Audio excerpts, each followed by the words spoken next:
Hi everyone, welcome to the channel. It's great to be with you. I'm colouring in Kerby Rosanes' Dark Fairytales book, and I am on the double page spread, which will be for the Matchstick girl. Now I'm probably going to focus all over the place.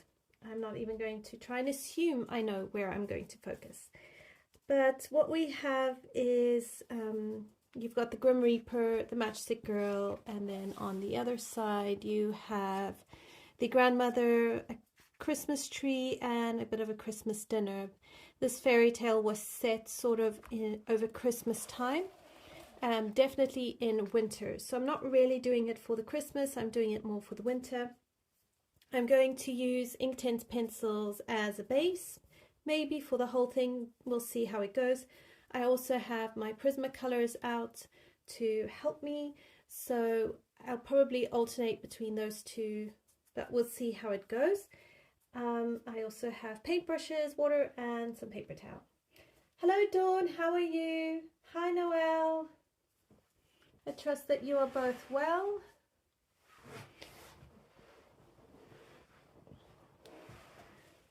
I figured it has been a while since I came and did a Kerby page, so why not?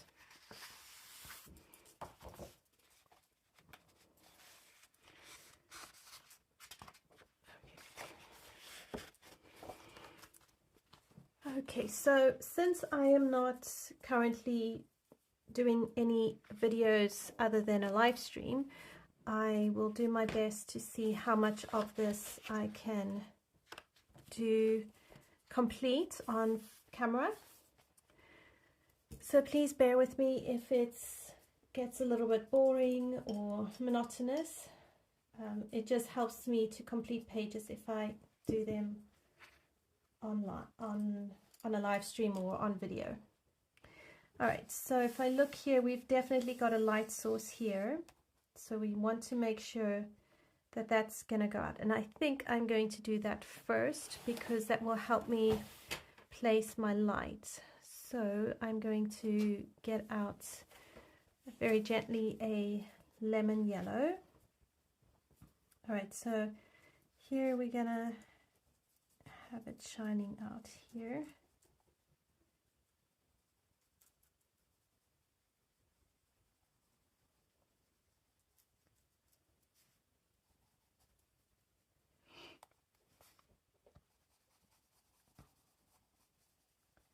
I'm going to do this lightly because I can always deepen it up as we go. And I'm not yet sure exactly how this is going to turn out.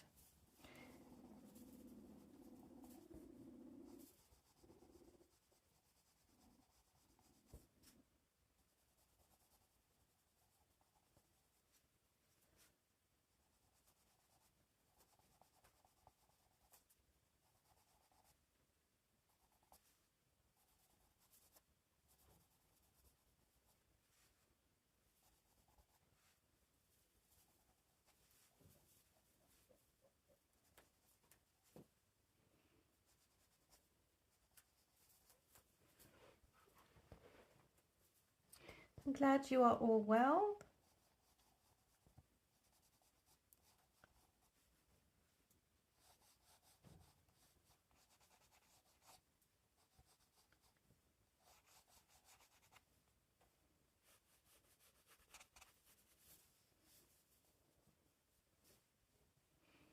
So this is quite magical here. So we want light source and then kind of going into whatever the grandmother is going to be.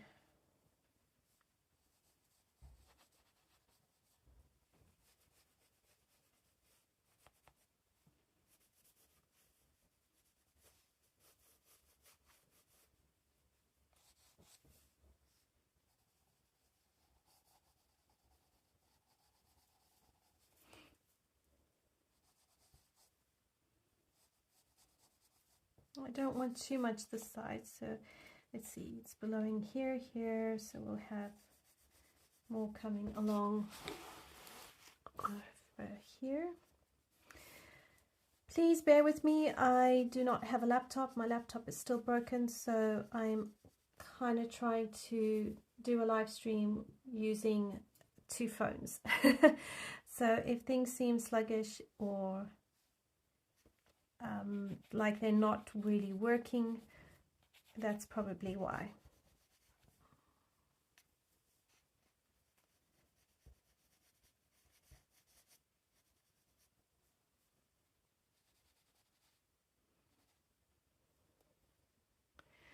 Okay, now I'm going to activate that.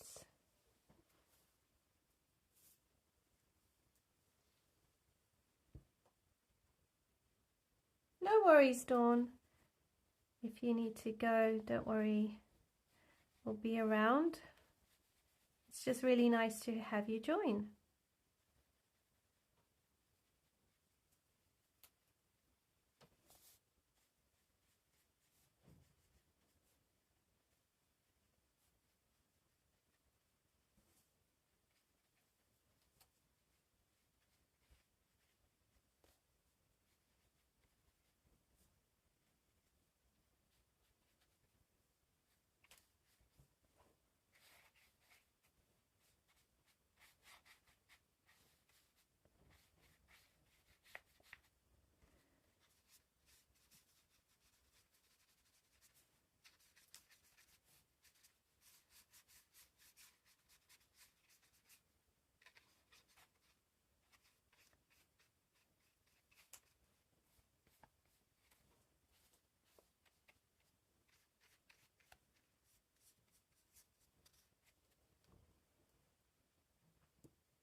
Oh, I need to think, because this is going to have a...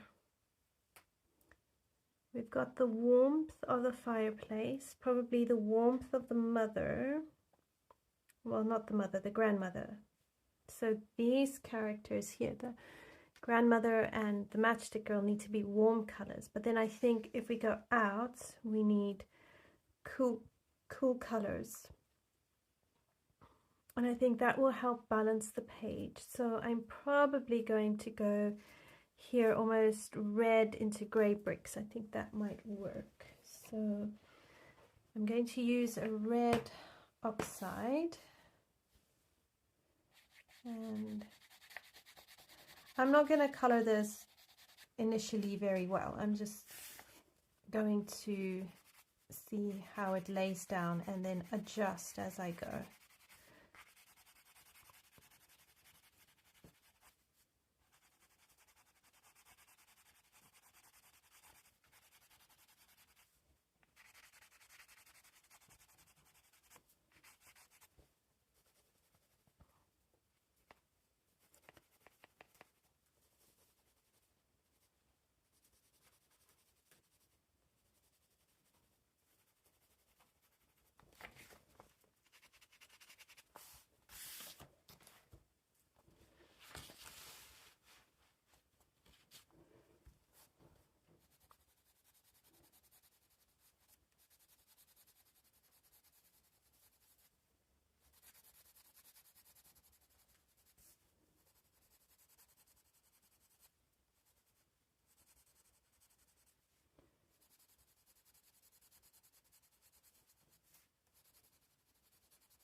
Let me know if you have colored this page before, or if you are wanting to color this page, what color scheme would you give it?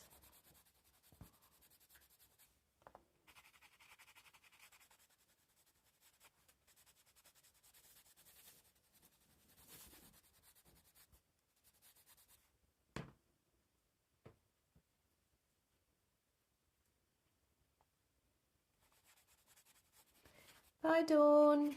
Keep well.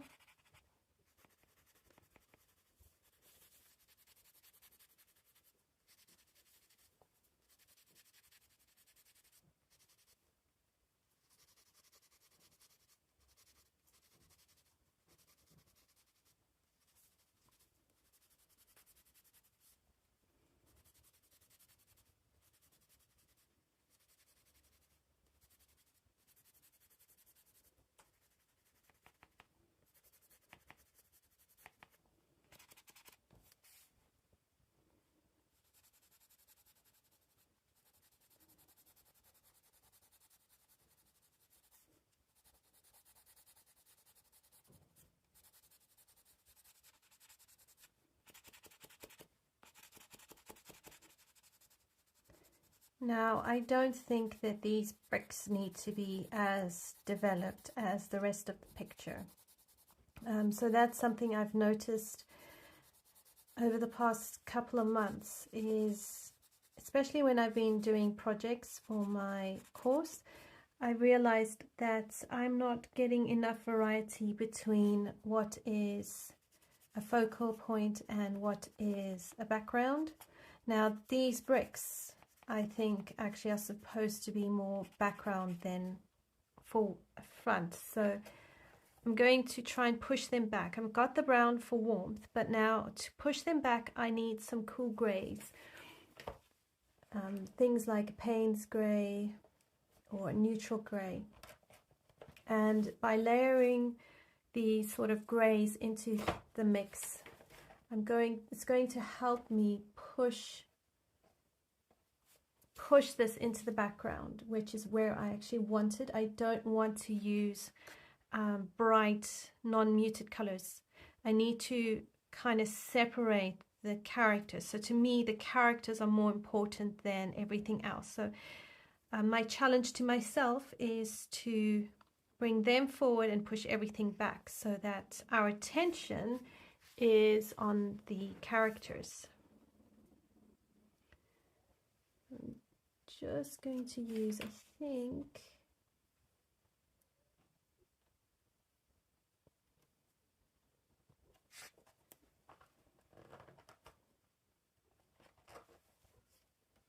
I might use an Ionian Green, but very lightly. So I'm going to bring this in here, and I'm just scribbling. I'm not going to do this, you know, fantastically. It will hopefully blend together and it will look nice. And then I'll go in where needed with something else and try and just bring a bit of finesse.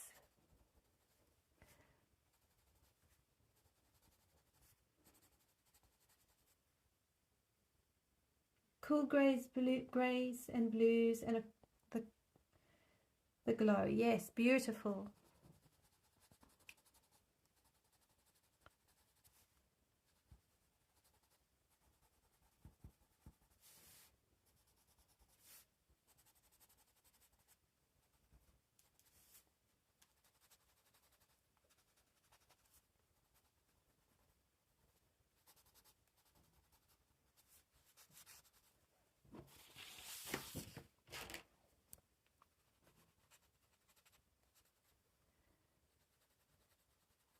Yeah, I was thinking today, what do I want to color that is going to be a good challenge, but also relaxed? So nothing that requires too much thought. And I thought actually a Kerby is quite nice because I don't necessarily have to follow his lines, but they are there and they are helpful. So if I use Inktense pencils, colored pencils, I can do something relatively quickly.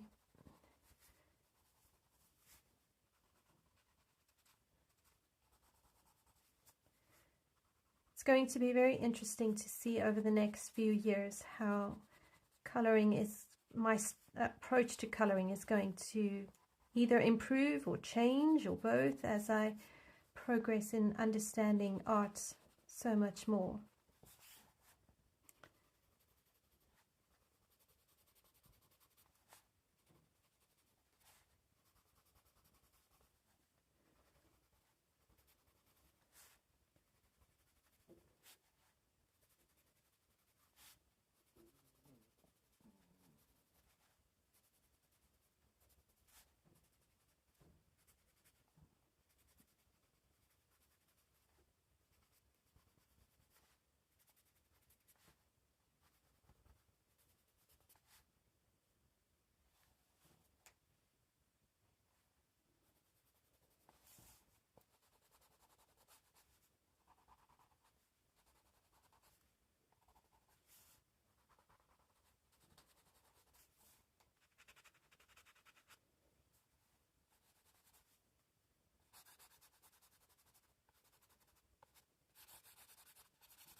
Okay, so now I'm going to use a neutral grey. Sort of just bring it in here. Kind of like more along the bricks than, or in the shadows. So this is a neutral grey, Inktense neutral grey. I think it's one of the newer pencils. Could be one of the older ones. I don't know. I've put all the new and old Inktense pencils in the same pencil case, so it doesn't get muddled up. And I'm using a medium to hard pressure.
It's a very sad story, the Matchstick Girl.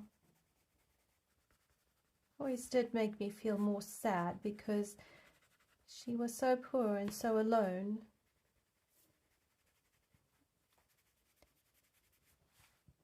And the only comfort she really had was her grandmother.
And then as we build up the picture, we can always come in again and add more details, fix the values.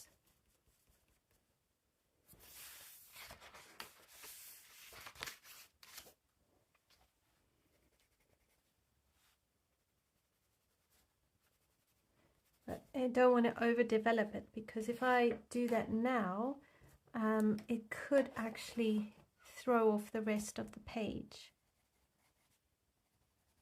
So we need to kind of work across the page, work relatively quickly, and it will come together. So I'm going to leave that as it is.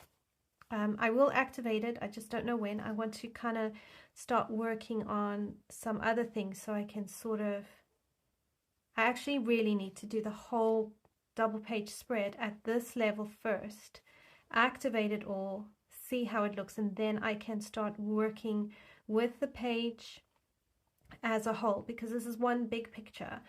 And what I've started noticing is when I focus on one small aspect, I can overwork it, and then I'm compensating everywhere else so that I'm creating what I needed to create. Whereas if I do this sort of thing and I lay it all out and then activate everything when I'm ready, I can go in and I can tweak, but I'm working with the whole page as a whole instead of separating the elements.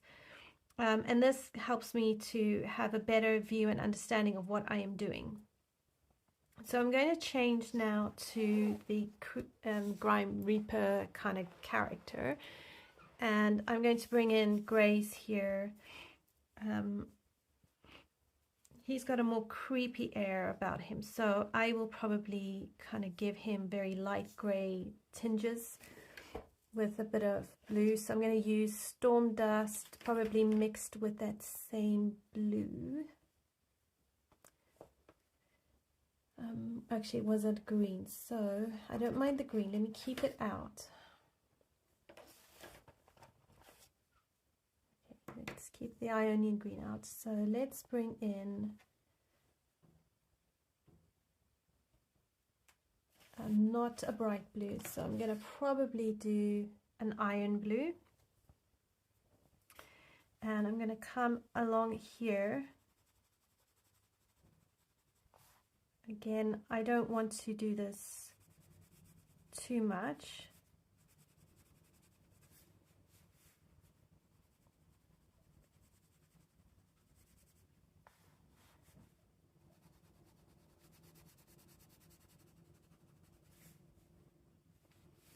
So that's the character.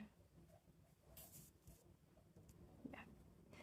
We wanted a blue smoky essence.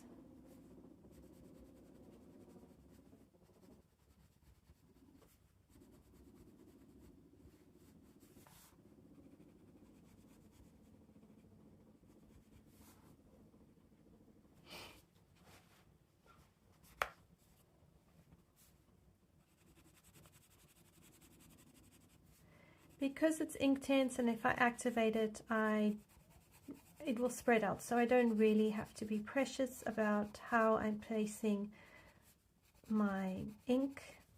I just need to kind of like just put in what I want.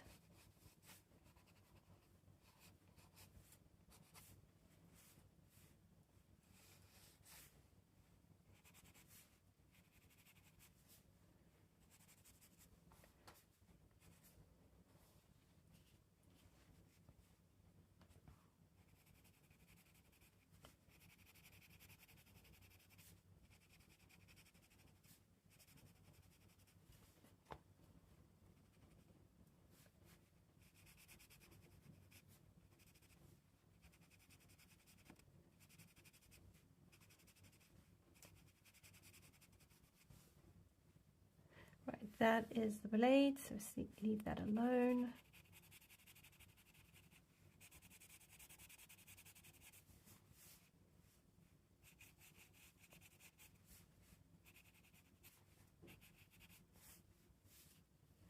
He's going to have a black figure with a aura, like a grayish sort of aura, bluey grey.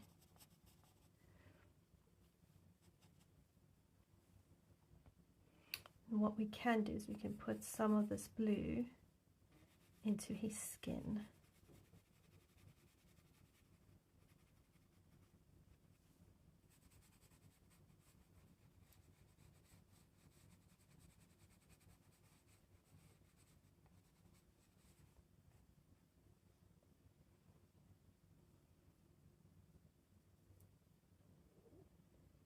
Okay, so now I'm going to swap over to the Storm Dust, and that's going to go a bit heavier because I want this to stand out from the background.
I'm also thinking about my strokes. I don't need to always color things very controlled and tight. I want to use my how I put on my color as also a form of expression to bring some life into the page. And if I'm always doing very tight, that doesn't necessarily transfer, you know, that feeling of life or whatever it is I want. So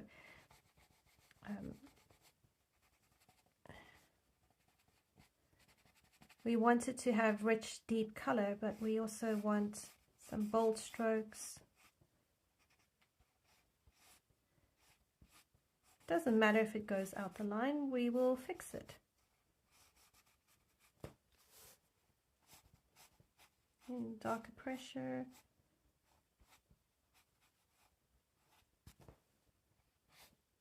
See, I can just fit it all in like that.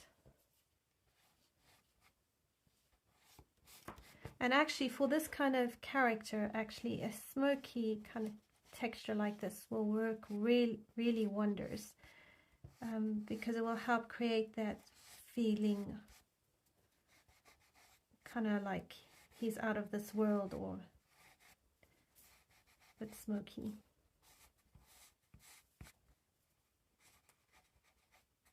All right, and using the flat of your pencil helps also create soft, quick, broad strokes.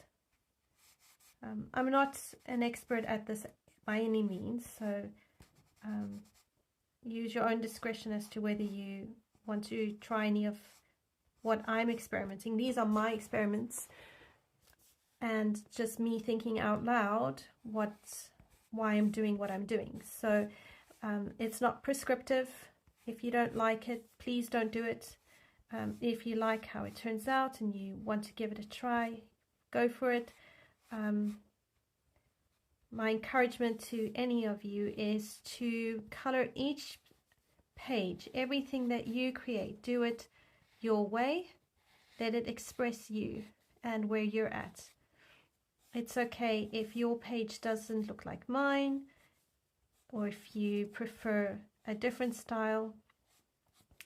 I'm just playing and experimenting here and trying to work out where things go. All right, so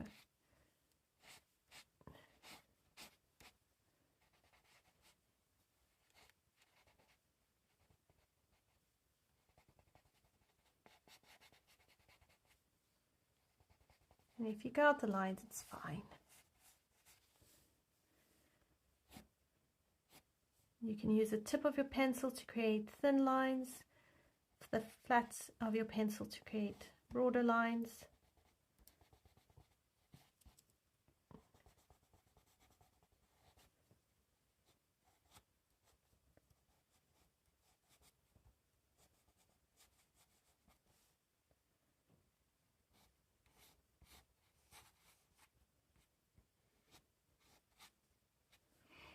Okay, so I think I'm going to bring in very gently that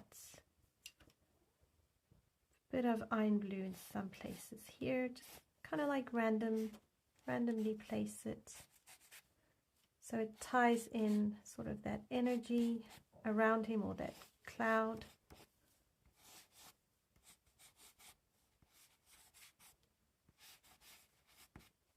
I don't want to go into all the whites. I want to leave some of them white. I'm kind of wanting to aim a bit more into the grays, because that helps me try and keep my whites white.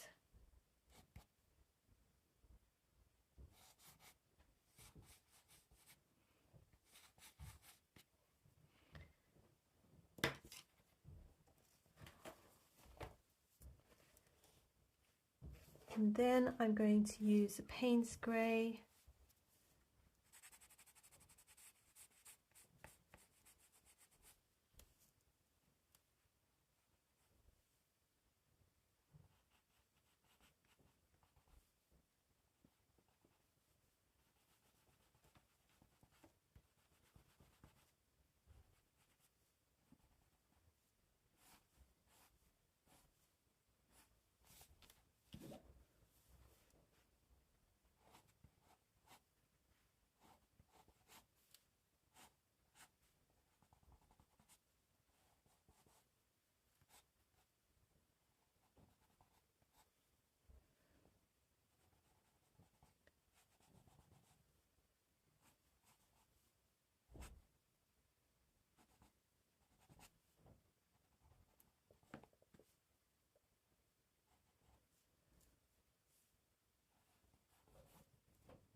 He's sort of like a gnarly tree turned into a grim reaper.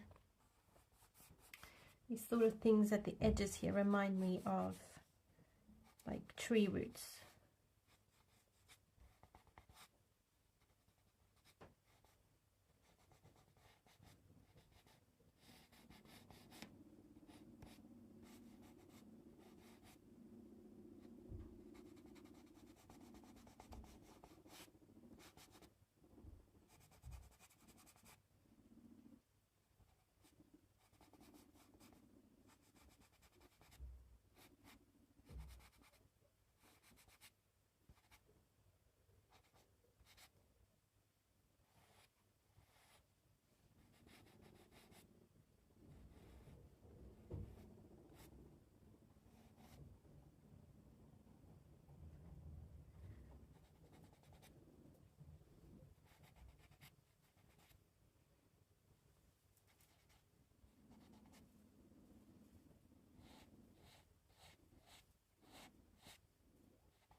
Okay, so we need to come up here to his head.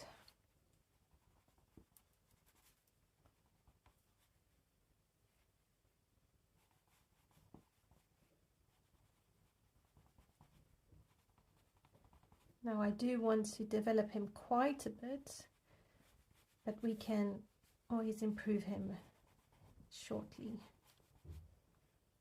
Alright, so what I've missed here is his whole sleeve here, so let's go back to our neutral grey.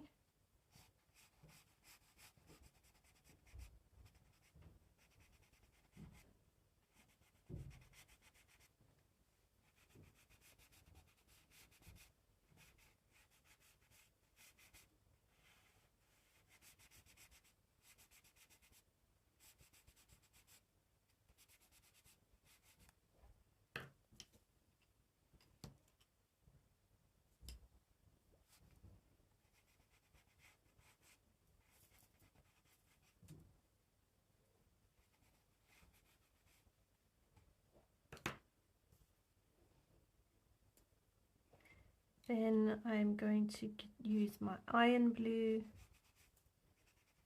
just a bit sporadically, and then my Payne's Grey.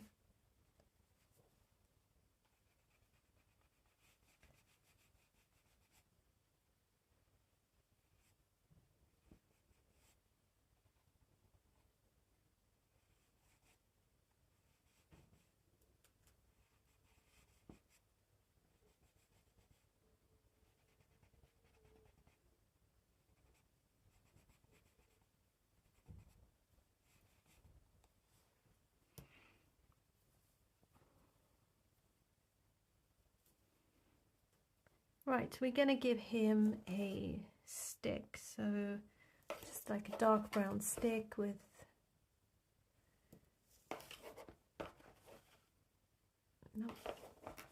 I'm going to use a little bit of Willow for the highlights.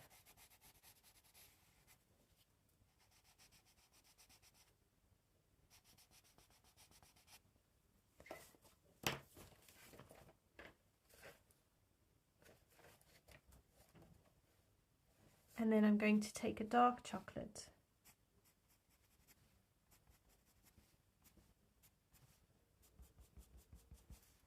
Now I also have realized with my coloring, I don't always give enough texture.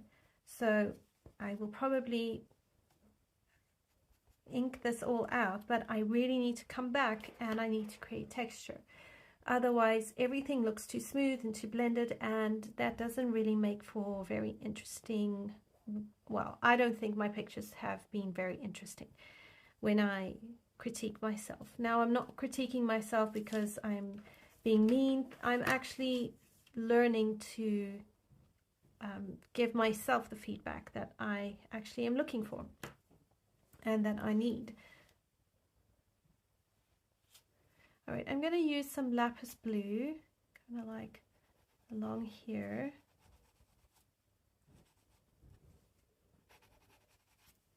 Just a touch, and then I'm going to go back in with these grays.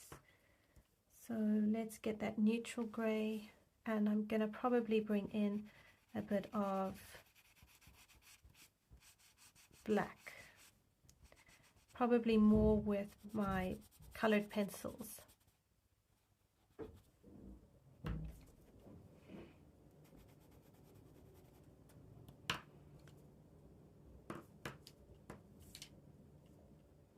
And I will sort that out. Right, so I need some dark chocolate here in his skin, just in the shadows. I want his hands to kind of like be very similar to him. I don't want them to be human hands. I don't think he's human. I think he's like some sort of weird being. Hi Brittany, how are you?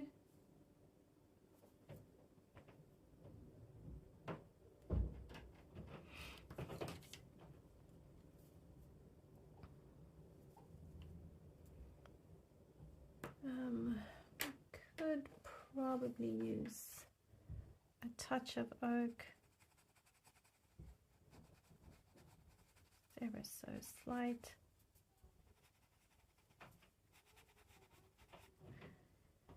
And we'll see how that looks. Okay, so I'm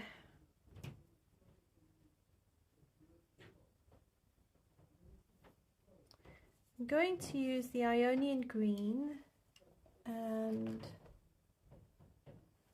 probably a Beech Green and some blues, maybe an Iron Blue, and kind of see if I can blend that together to create this tree. So I'm going to now hang all over to the tree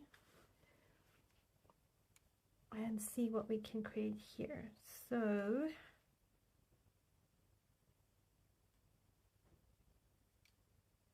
I think what I'm going to do is I'm going to take the Beech Green first and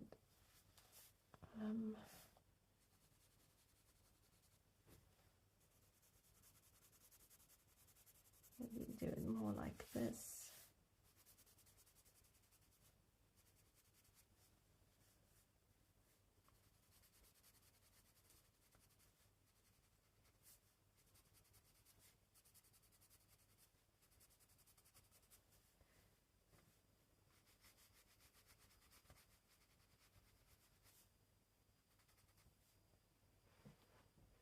Hi Carly, how are you?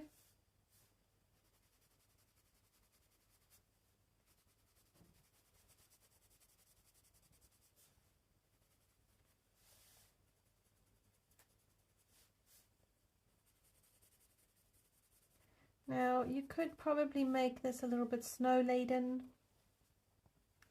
so we'll try and see if I can pull that off, but it's a bit tricky. It doesn't really look like snow, but what I think I'll do is I will make it green, and then I can always come in with white paint and sort of like try and add in some snow.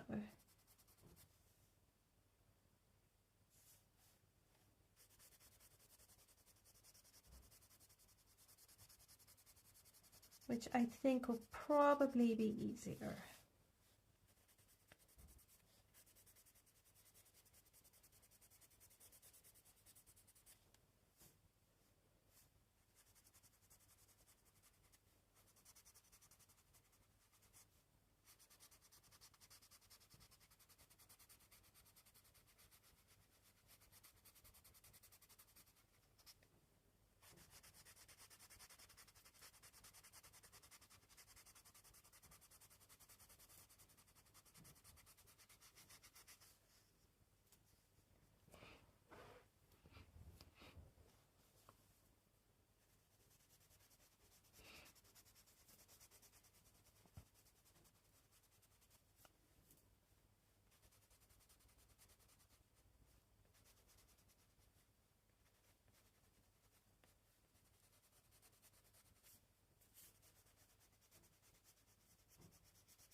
So we have flames here, which means we have a light source.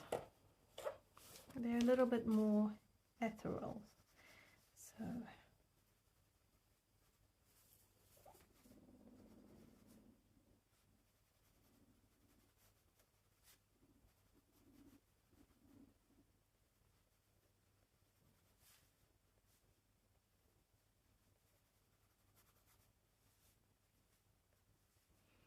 we won't make this too strong, just a touch.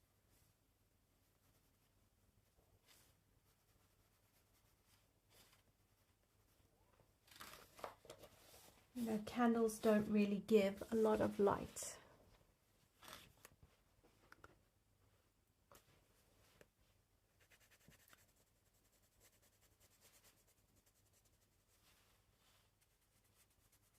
So that was using I think it was a Canary Yellow.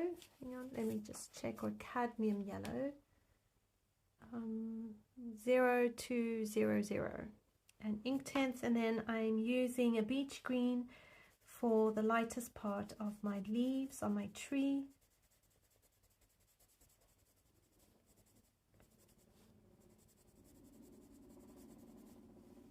And I'm using a lightish pressure.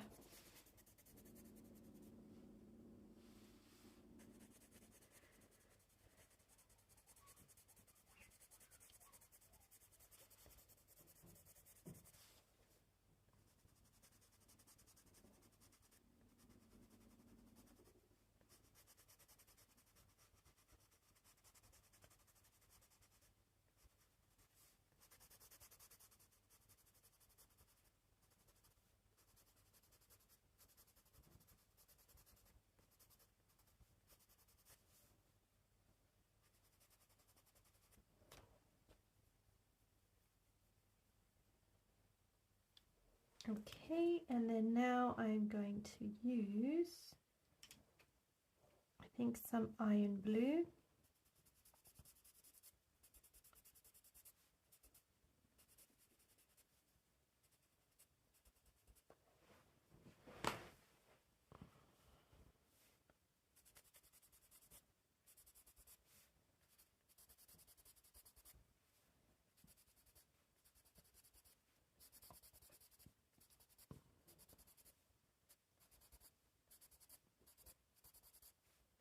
Now again, I need to be careful that I don't overdevelop this, which is really hard.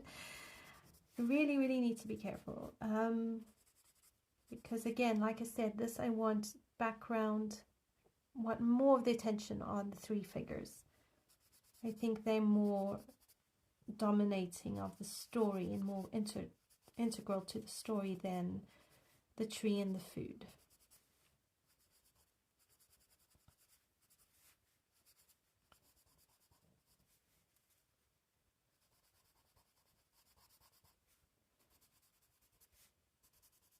I'm kind of expecting this is going to take me a couple of weeks, maybe another 3 or 4 weeks to complete. So I'm trying to see how much of this I can get done today, and sort of like a starting point, and see how it unfolds. Okay, I'm going back to my Beech Green here, because here are some more sort of like leaves kind of trailing off here, and then back to my Iron Blue.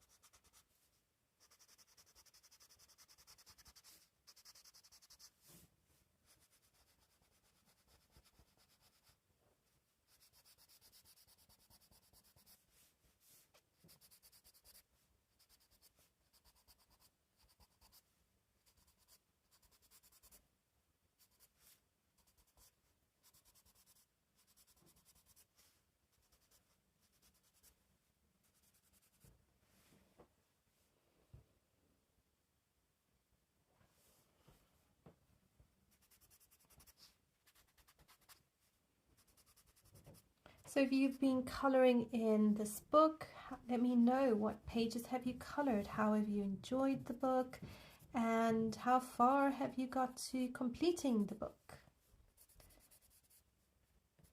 I still have a very long way to go. This is a book that hopefully I will one day finish.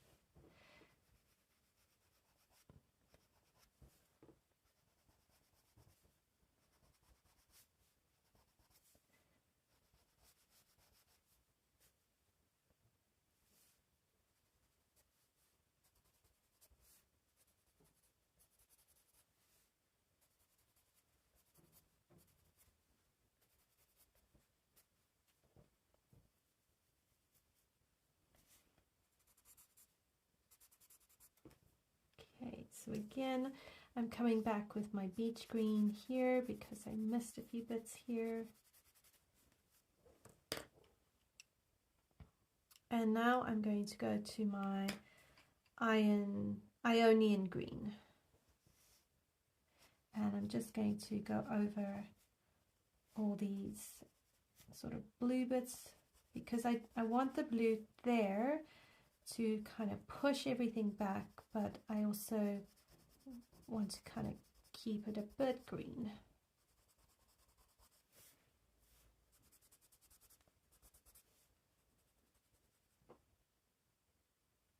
Oh, fabulous, you did the Nutcracker.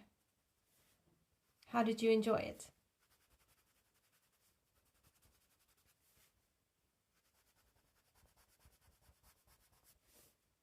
I've seen some very beautiful versions of the Nutcracker. It's always so lovely to see a book like Kerby's books completed, or even if it's a compilation. It really just helps to interpret the drawings.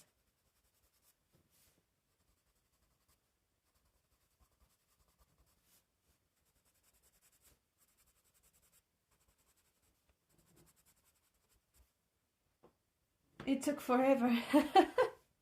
Yes, these pages do take forever.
Fabulous, 7 pages, that's a lot, well done. I actually think I need to do all my pages for Kerby kind of video. Everything I've colored in Kerby Rosanes books. I think that could be a nice video. So we had a huge cleanup of my one room where I keep all my coloring books and our schoolroom basically, and I moved things around to kind of create a bit more of a studio feel but still keep it a schoolroom. And we're in the process of kind of culling some of our stuff. As my room got so messy, I started to feel like it was just a place where everything was just being dumped. And I was like, no, I can't actually function anymore.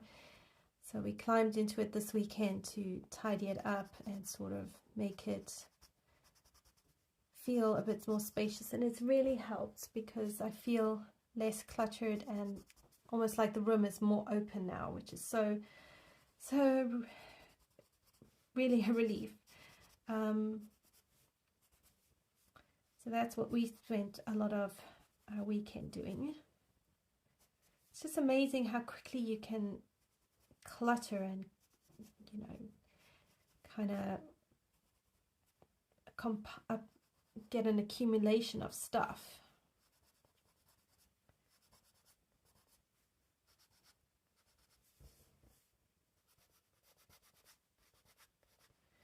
So nothing like a good declutter. And we've had almost 2 weeks of rain. It's almost felt non-stop, but I think we have had some stops. It just feels that way for me. I don't really do well in winter. So I'm always grateful when we get a little bit of a break, even if it's cold and we get some sun, because it really just helps.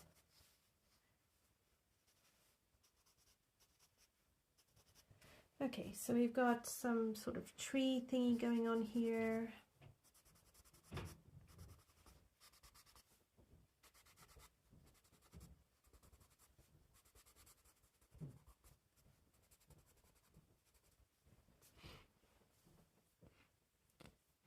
Alright, so I'm going to use the same grey blues and the smoky stuff around here, and I'm going to try and transition it into something warmer around the girls.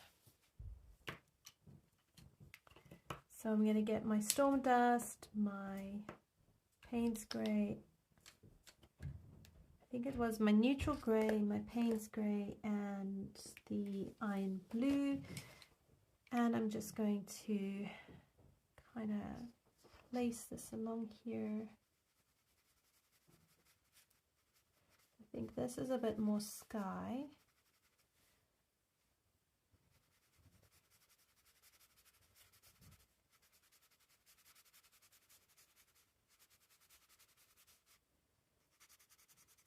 We'll just figure it out.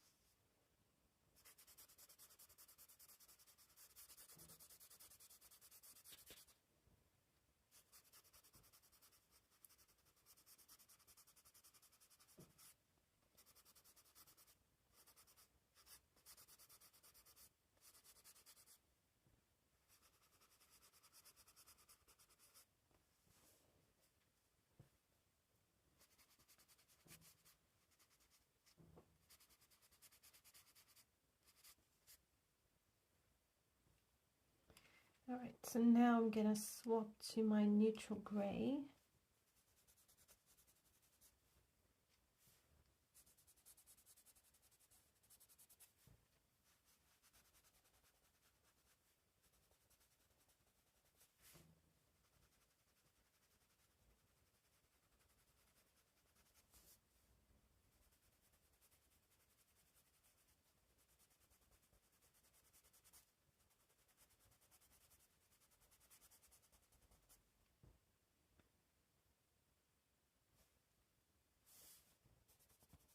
Thank you. I'm glad you think it will make a great video. I like doing those sort of videos. They're lots of fun. And it's a great way to kind of just be inspired and reminisce.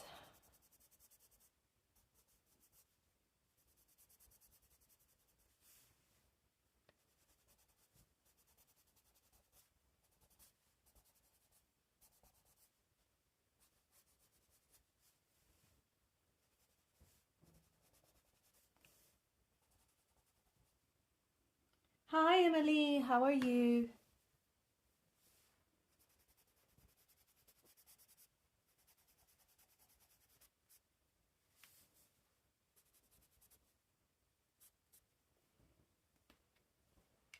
And then I want my Payne's Grey, kind of like just to help me with deep shadows.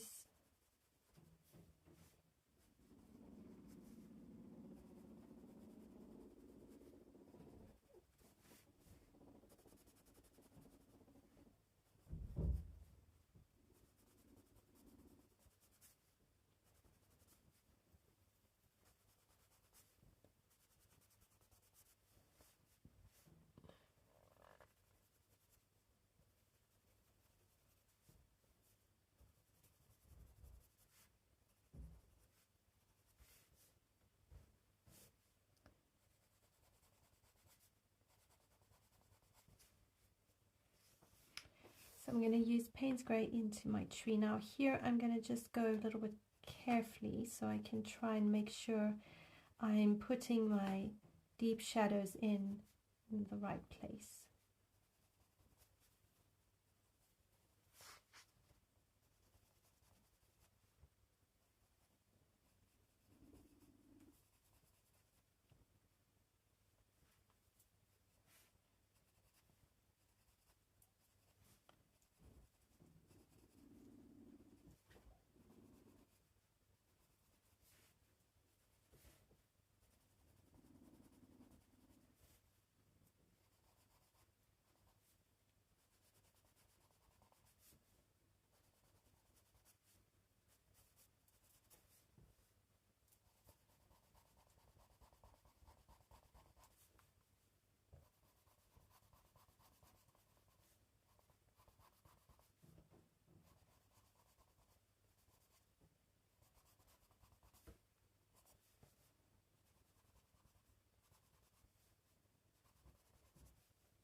Okay, so now I need to be careful and I need to go back to my Payne's Grey along here.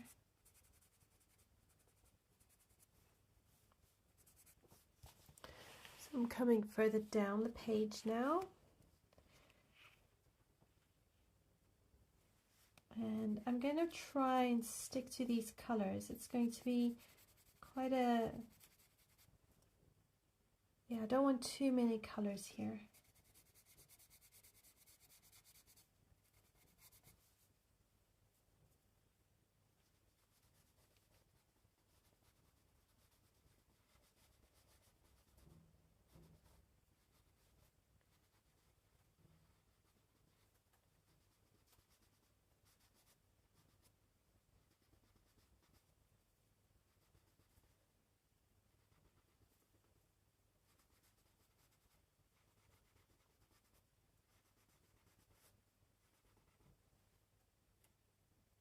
No, no, this is not the Snow Queen. This is the Match Girl. I'll tell you the pages 78 and 79 in the Dark Fairy Tales book. Okay, so I need to be careful because here is grandmother's cloak. Now, what was she wearing? I think she was wearing just normal dull colors. They wouldn't have been overly fancy.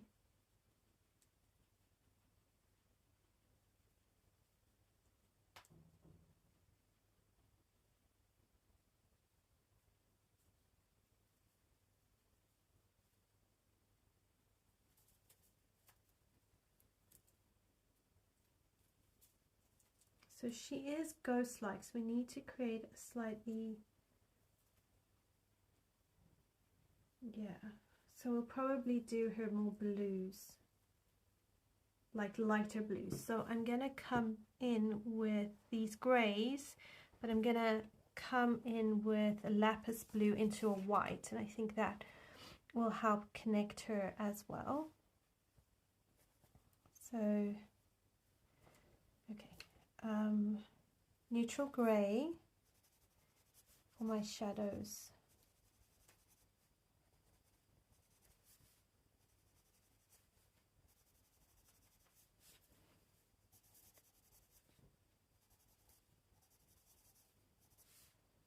And I'm honestly just really like scribbling it in.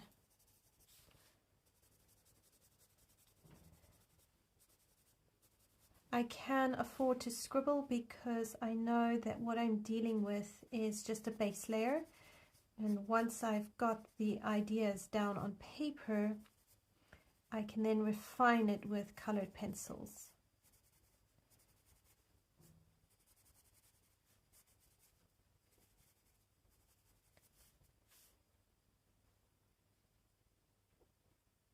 All right, so she will have more grayish hair, so we can add that in here. And then this would have been like, we'll make it blue, bluey white.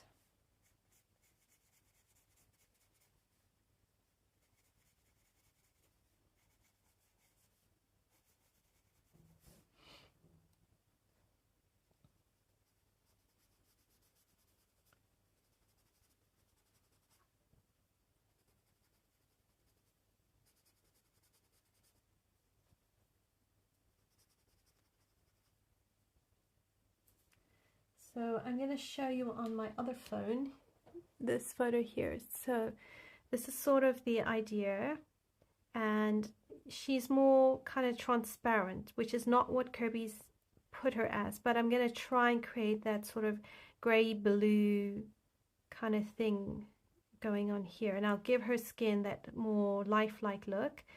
And then here you can see where I was picking up what I wanted was red bricks.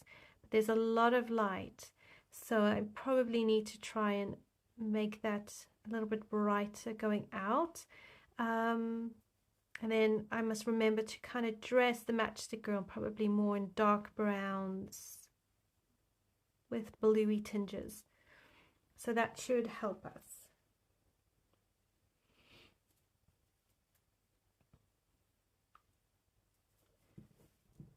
But we don't need to hold tightly to a reference, you know, we just use it as an idea and then kind of interpret it as we go.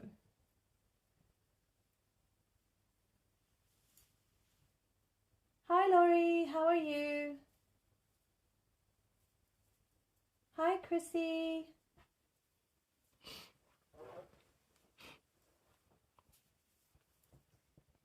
I trust you are both well.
Thank you, I'm well.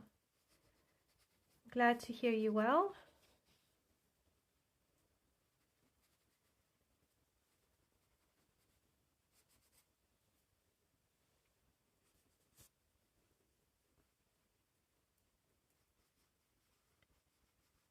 All right, I like the idea of creating this tablecloth a bit white, keeping everything sort of in the same color palette.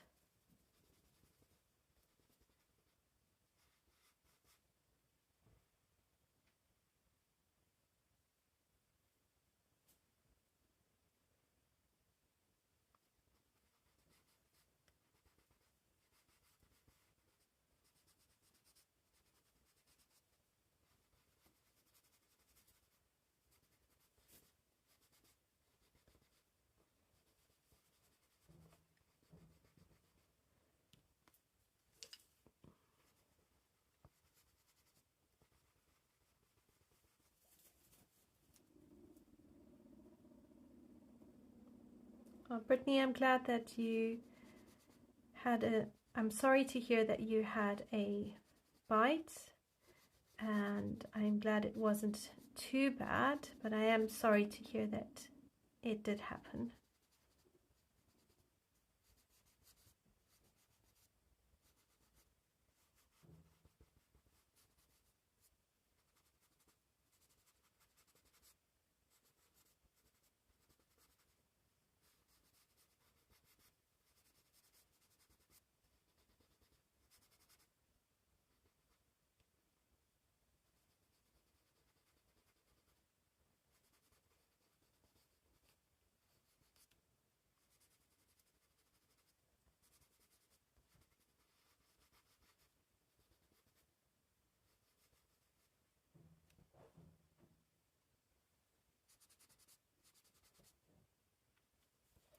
Okay, now I'm going to use that Lapis Blue.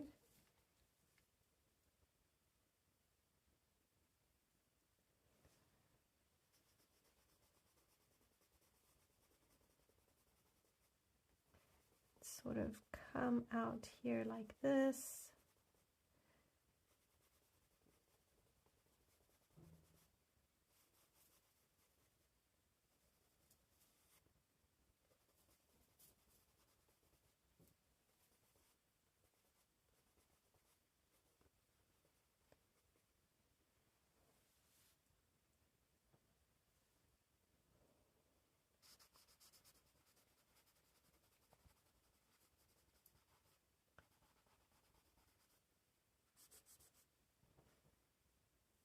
Okay, I need to just sharpen this a bit more.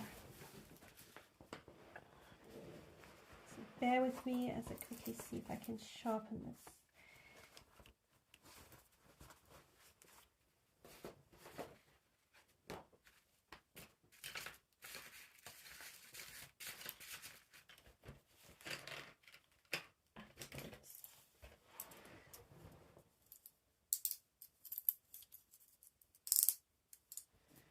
Okay, one sec. Hey Shani, how are you?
Okay, I'll be with you in a sec. I've just quickly used a crafting knife to sharpen my pencil. And now I'm just using a piece of sandpaper to help me file it into a nice smooth lid.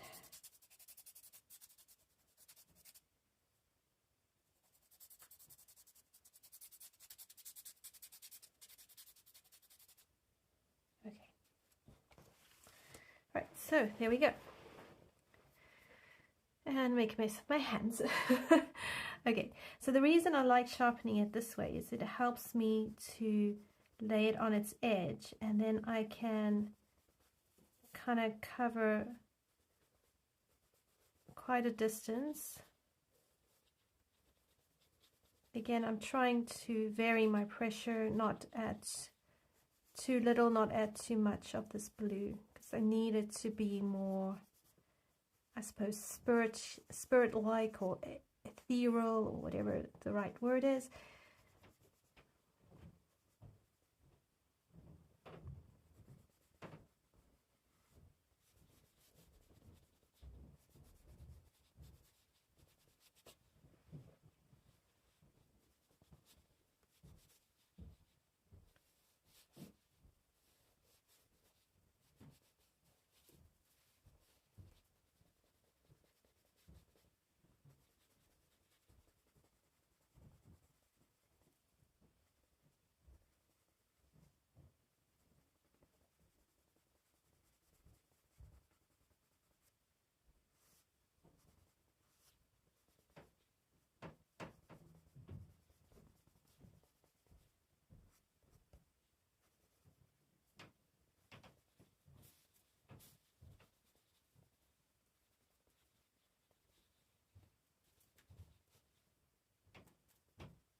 Okay, I think that's fine.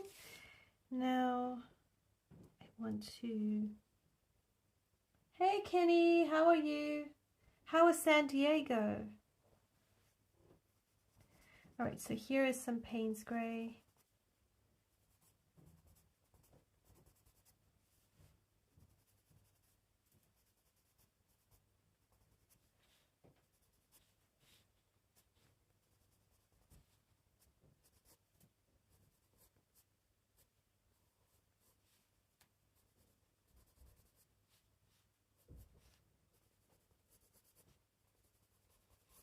I think for grandmother, I'm going to do her skin with Prismacolors.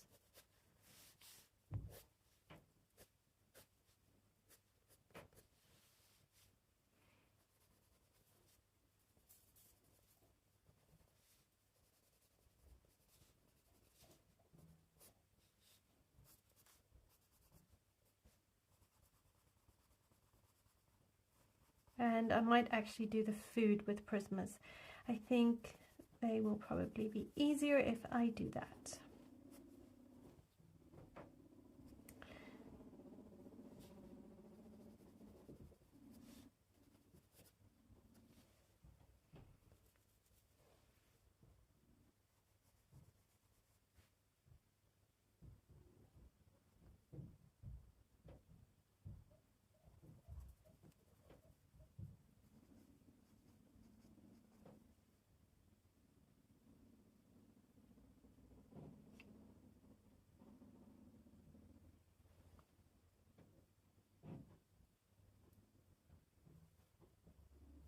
Oh, I'm glad you had such a great time in San Diego. Okay, so I'm going to go back to my Iron Blue now. And I'm going to just sort of weave it in here somehow.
Okay.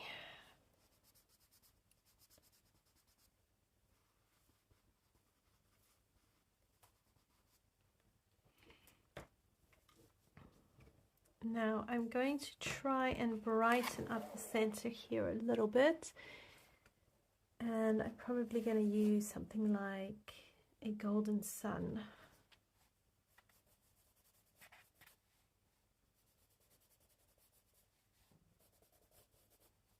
And I'm just going to go into these darker areas here.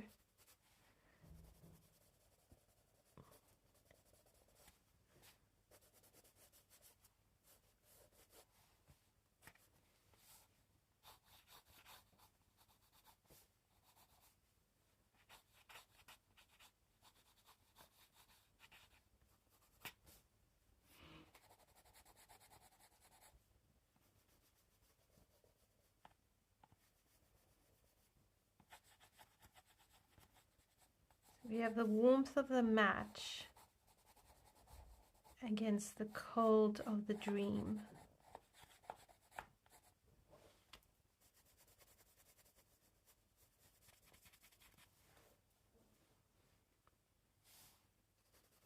And we're going to put a little bit of yellow in some of this so that grandmother is kind of releasing warmth too, because she is comfort to the little match girls, so we do want her to have some warmth.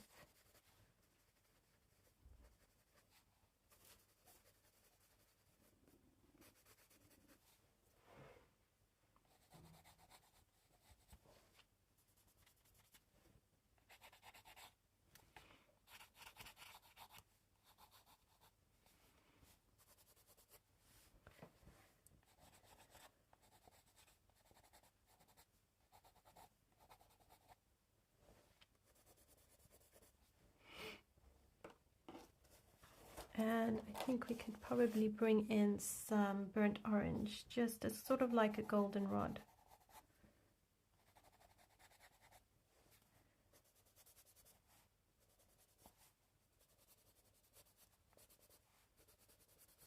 And I am going to put the burnt orange in some of the shadows here, because blue and orange kind of like complementary colors, and it will just help warm up the blue but also push it, kind of help I think with pushing it back.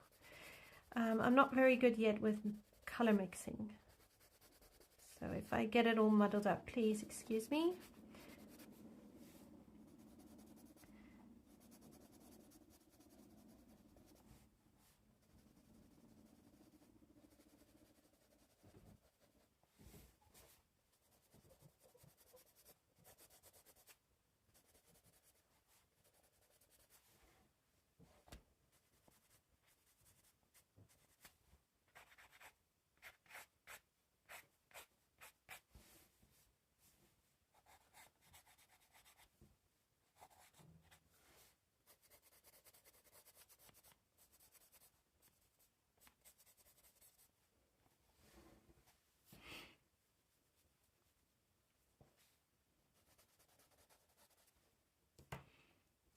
Okay, so that was a burnt orange, and now I'm going to use a Payne's grey.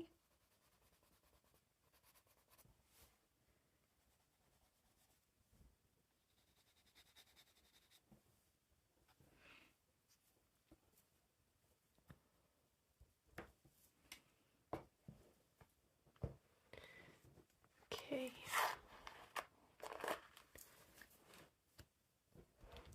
So we'll give the match girl, I think, some brown hair.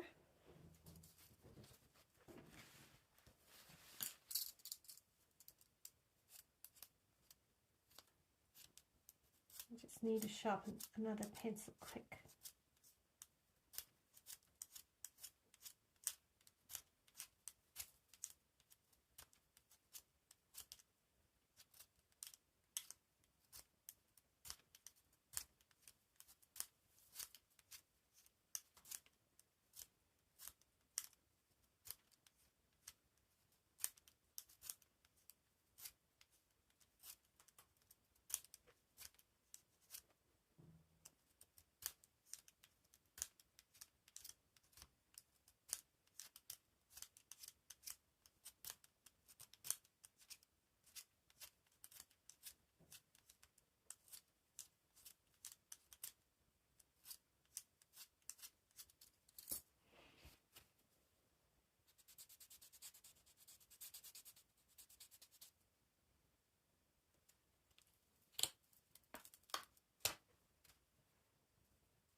I'll give her some brown hair.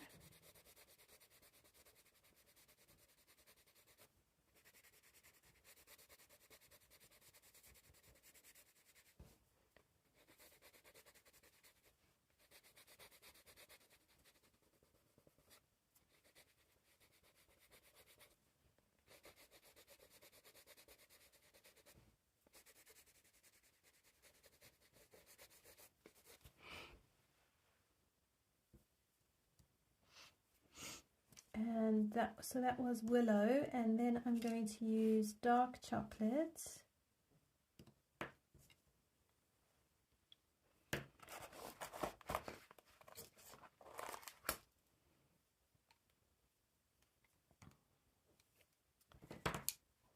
to deepen up the shadows.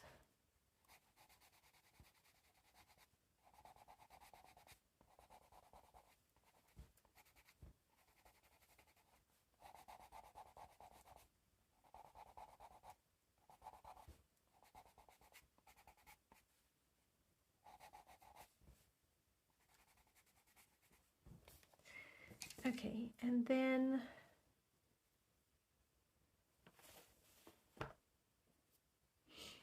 I will use some madder brown and dark chocolate for her clothes, which will give that reddish tinge and keep it still dark.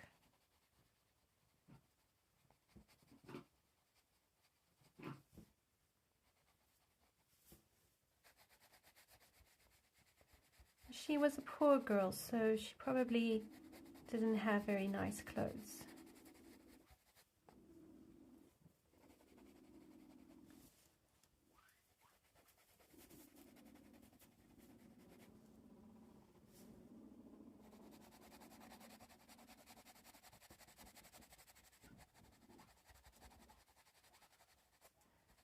So I'll try not to make her too ghosty, to kind of show that she's still alive.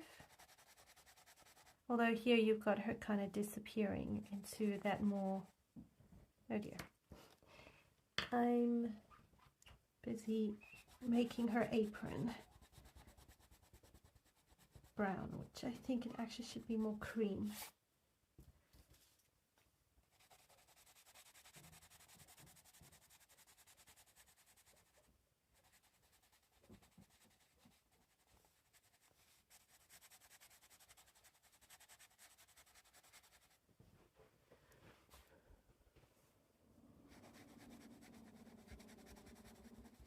I think the rats I will probably do with pencil.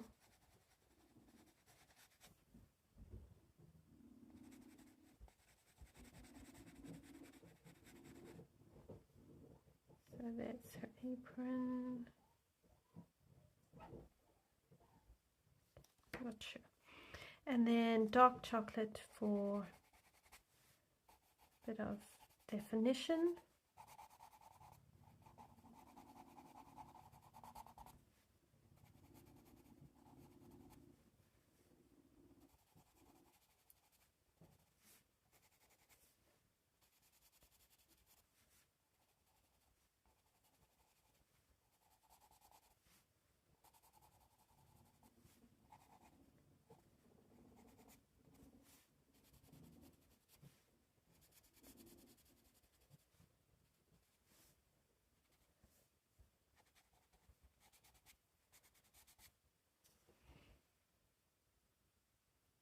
Oh, thank you, Kenny.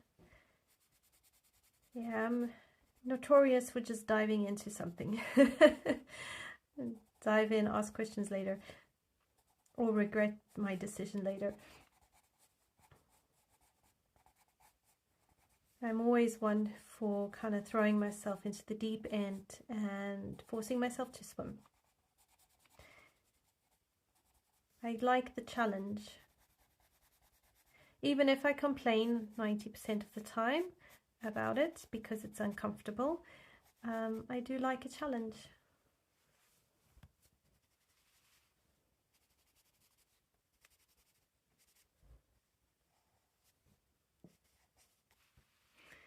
Okay, so now I need to kind of go back to that sort of like gold yellow. No, not the gold yellow. I need probably more of a tan, just to kind of make it that it's kind of like not pure white, because she would probably have more of a dirty apron.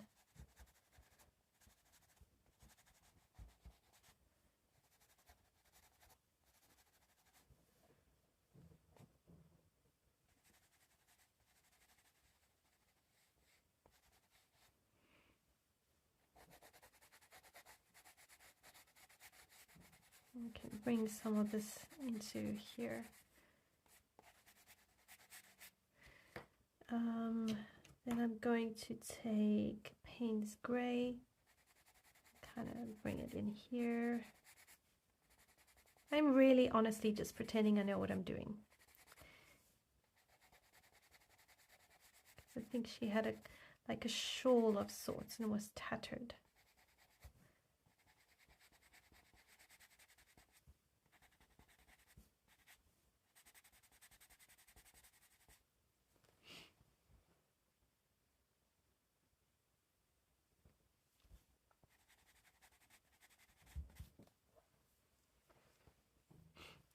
Okay, so then we've got the floor, which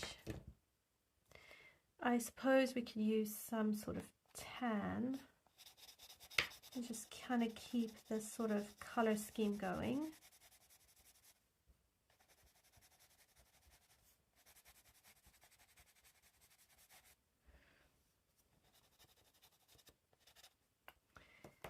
Then let's use some dark chocolate.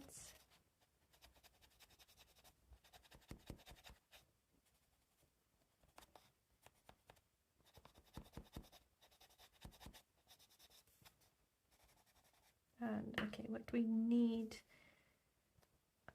Okay, focus. I'm sorry, I'm getting distracted.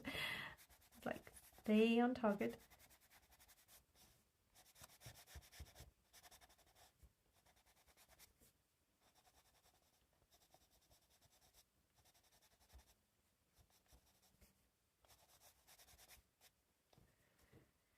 Okay, and then I want Payne's Grey along here. I'll create a shadow.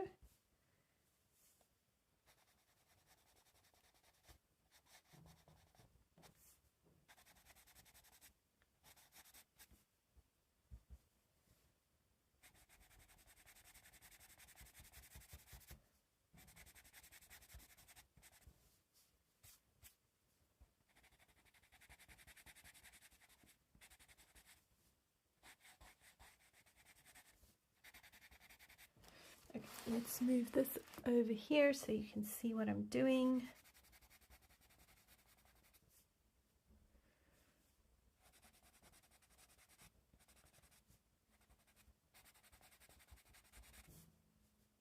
All right, let's go back to that dark chocolate here underneath this mouse.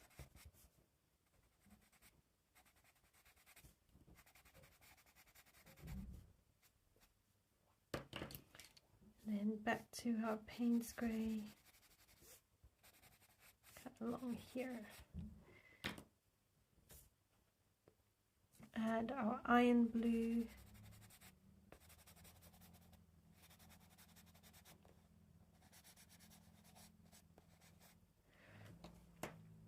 Alright, so now I think we can go ahead and activate all of this and we'll see what it looks like. And then probably next week, Monday, I can start working on the pencils and sort of build this all up. All right, let's see. If I use a smaller paintbrush.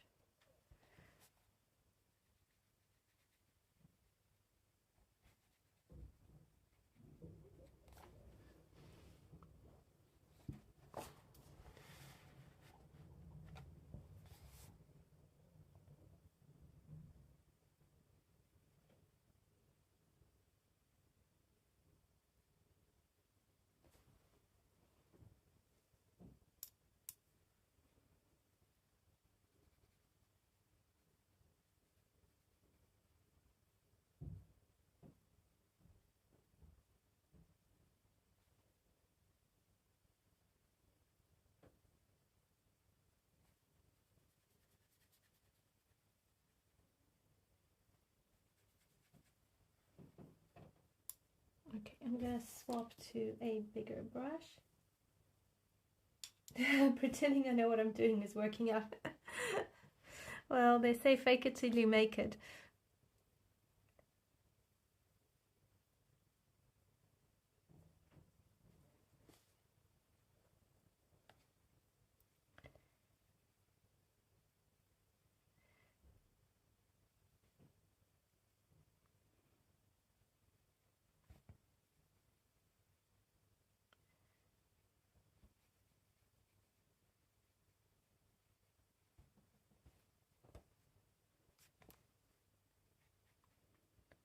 So this will look a lot duller than I would like, but at least this way I have an idea of what I want the page to look like, and then with pencils I can just go ahead and build it up to where it needs to be.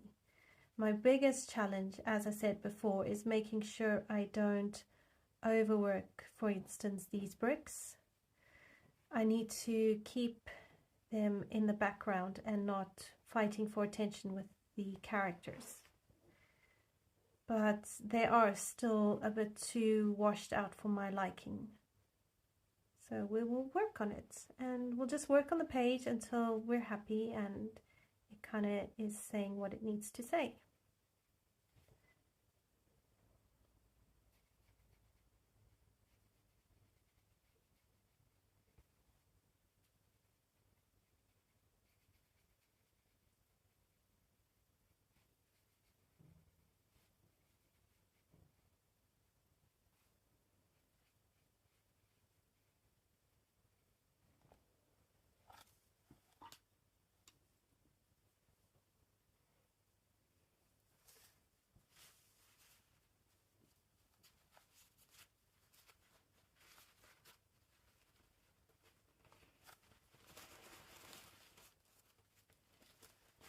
I bought these new paper towels and they are far too thin for watercolor. But I need to use them until they're done, and then I can go back to slightly thicker ones.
Probably don't need to use a lot of water on here. I find the paper in Kerby's books very forgiving.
I'm also trying to mix my Inktense on the paper for these bricks, so I get more of a brick-like look with these touches of different colors.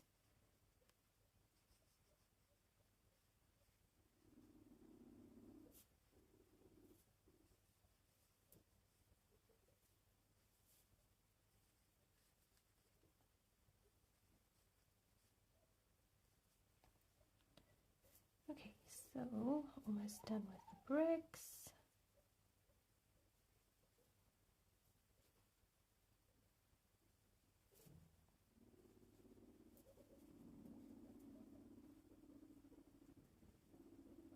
And yes, they will need a lot more work. Okay, so let's go ahead and kind of do this section here.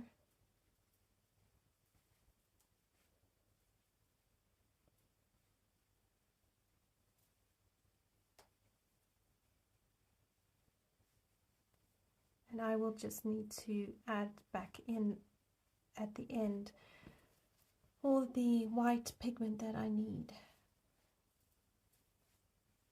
So we'll just add it back.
The other thing I like about using Inktense watercolor as a base, it just does speed up the coloring process.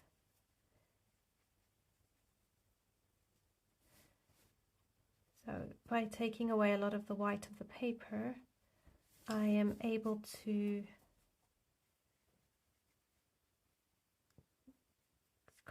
it speeds it up for me, and I appreciate that.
So I'm trying here to kind of paint the direction of the clothes in the hopes that I can preserve some of the white spaces.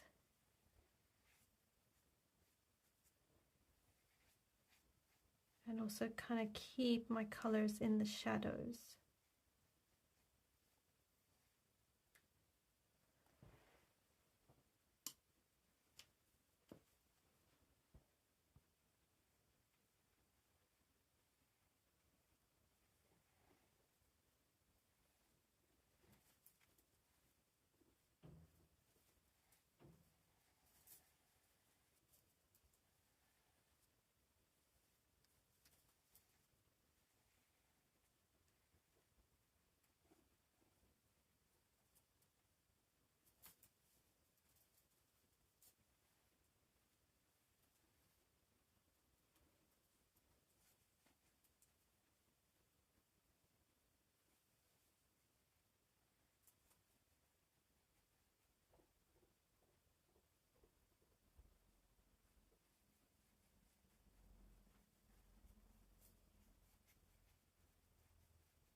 I'm using Inktense.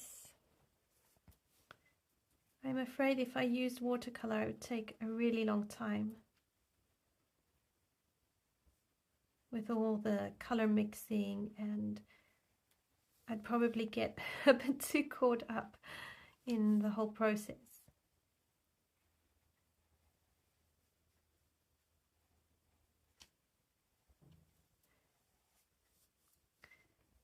What I'm doing is laying a base, and then I'll perfect it with colored pencils. I find that combination works really, really well.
Hi Ronnie, how are you?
really trying to remember to make sure the picture is in the frame.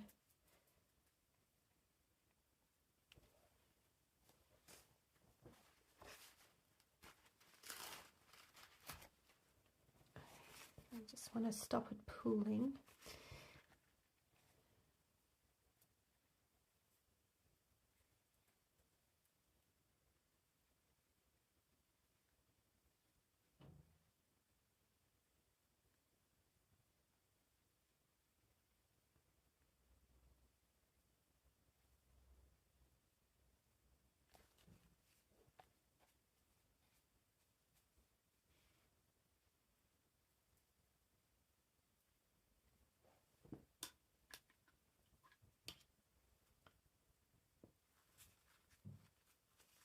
Oh yes, when Inktense gets activated, it's so much better than Inktense Dry.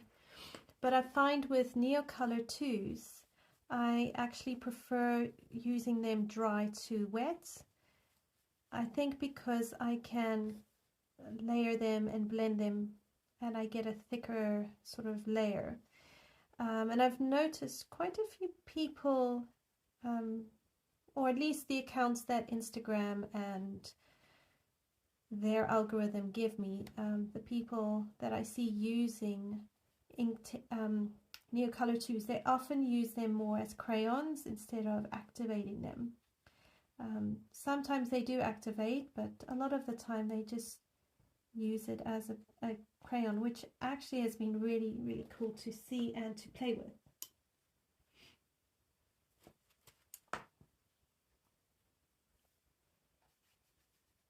So if you want to give it a try, grab a scrap piece of paper if you don't have a sketchbook, and even if you just draw a simple like box or square or heart and just color it with different crayons, you know, Neo 2 crayons, see how they respond dry versus active and see what you like.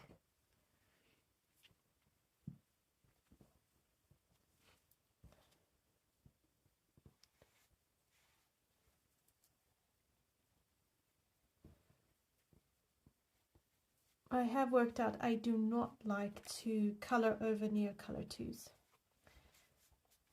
but they do layer up nicely when you have a watercolor picture. If you like do a watercolor picture and then you want some texture, you can use the Neocolor 2 pencils or crayons, sorry. You can use the crayons and they will create lovely texture.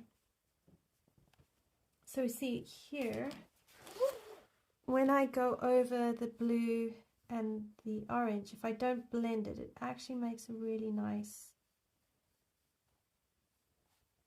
I don't know, it just looks nice. Because it doesn't go green, but it also, it doesn't stay vibrant, it stays a bit muted.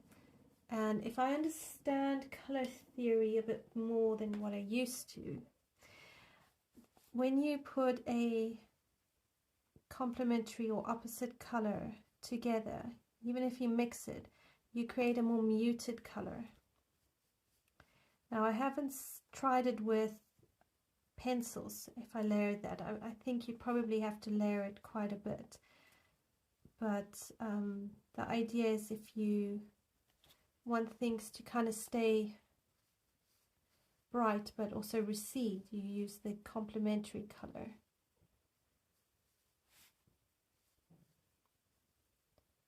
And I quite like this sort of variety here of color where it's, you can see it's orange, you can see it's bluey gray, but it's also not necessarily blended out. And I might actually keep that sort of the way it is.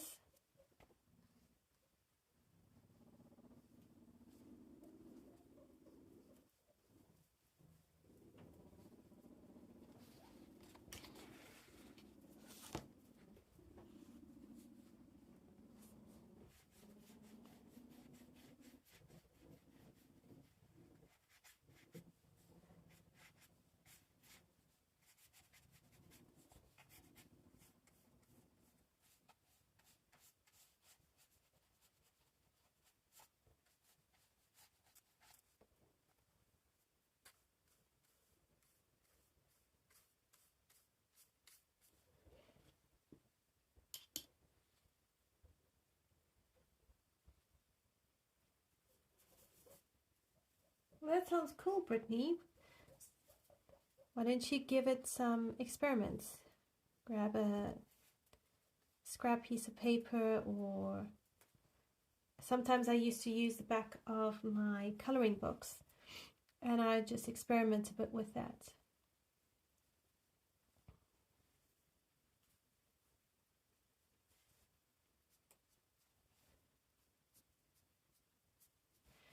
I want to kind of make sure I need to be careful I don't over color some of this.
So I really like these colors here. I think it works really, really well, and I'm going to work really hard to not actually do anything more with that, because that for me right now was working, and I might go over this at some point with white and just sort of see what that looks like. But you know, this color blend here is just so right.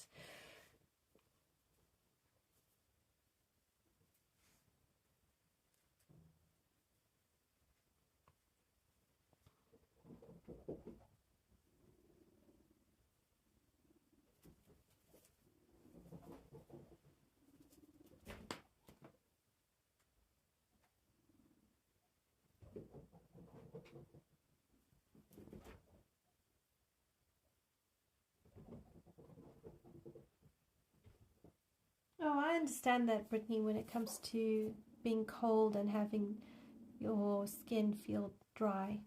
I find if I don't drink enough water, or if I don't moisturize my skin properly, and I'm very bad at that, my face actually gets really dry after I've had a shower or a bath. But I do find drinking, you know, quite a lot of water does help.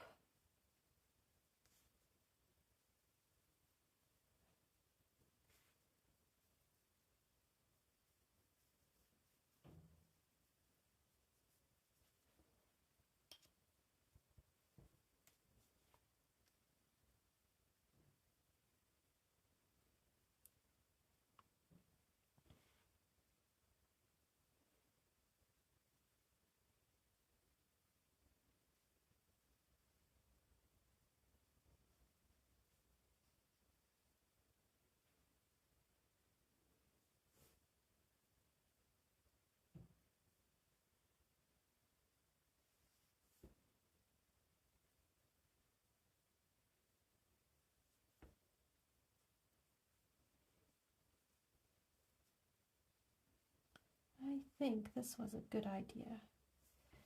Coloring the bulk of the page with Inktense to map out colors, and then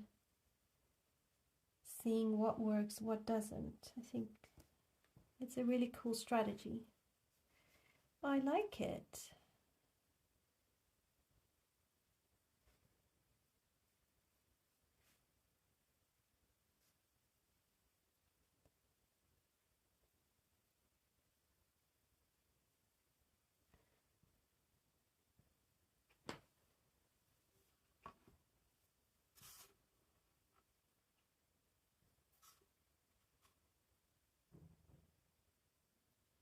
I wonder if my lamp bulb is actually going to blow soon. It's mildly flickering.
I'm just going to finish activating all of this because I know myself, if I stop, I'm not going to come back to it.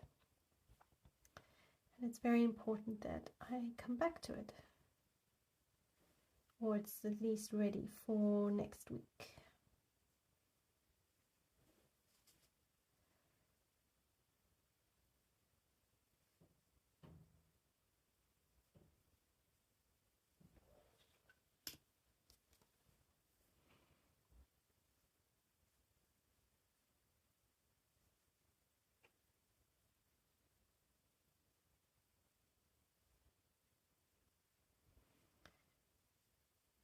And then when I'm done, I'm going to go and listen to a lecture on linear space, a linear perspective. So those are my plans for the rest of the evening.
Almost done, and then I've got the tree to do, and then we will be done.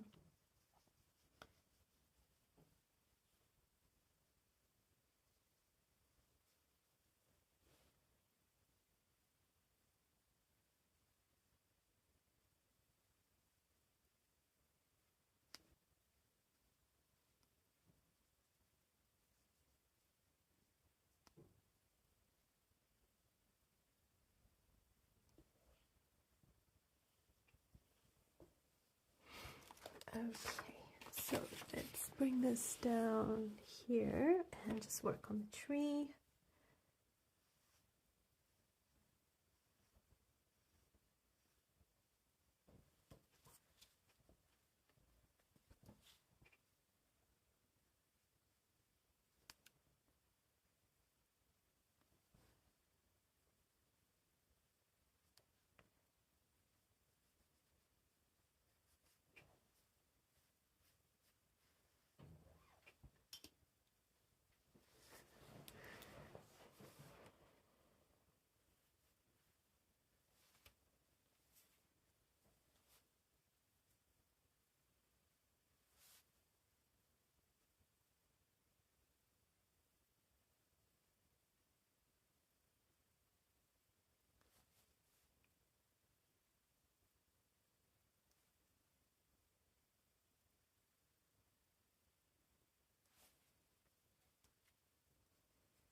In hindsight, I could probably have used masking fluid to cover the kind of ornaments or the baubles on the Christmas tree.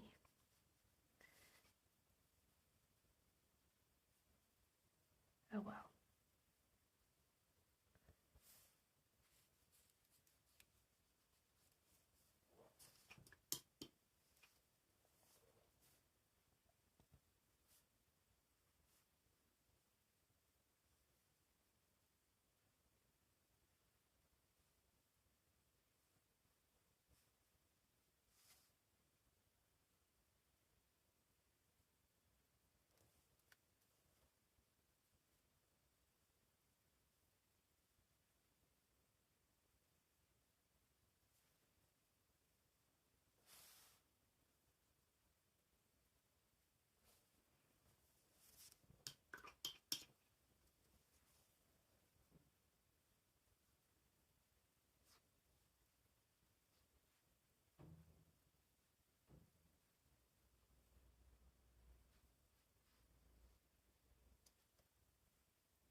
Right, I am almost done.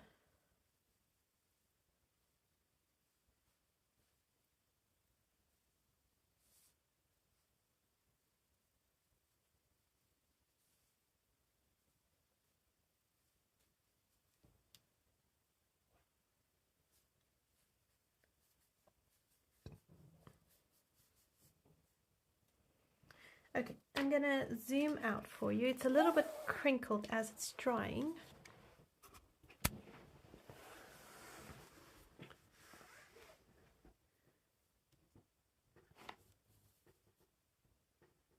Oops, there we go.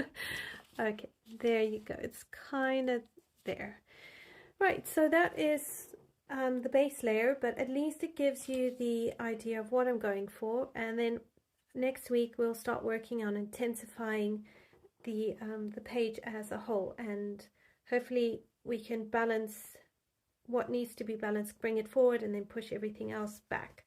But yeah, thank you so much for hanging out with me and just enjoying another Kerby page. I look forward to chatting with you all again next week, same time, and have a great rest of your week coloring and doing all the things creative that you love doing. Until then, everyone, take care. Bye for now.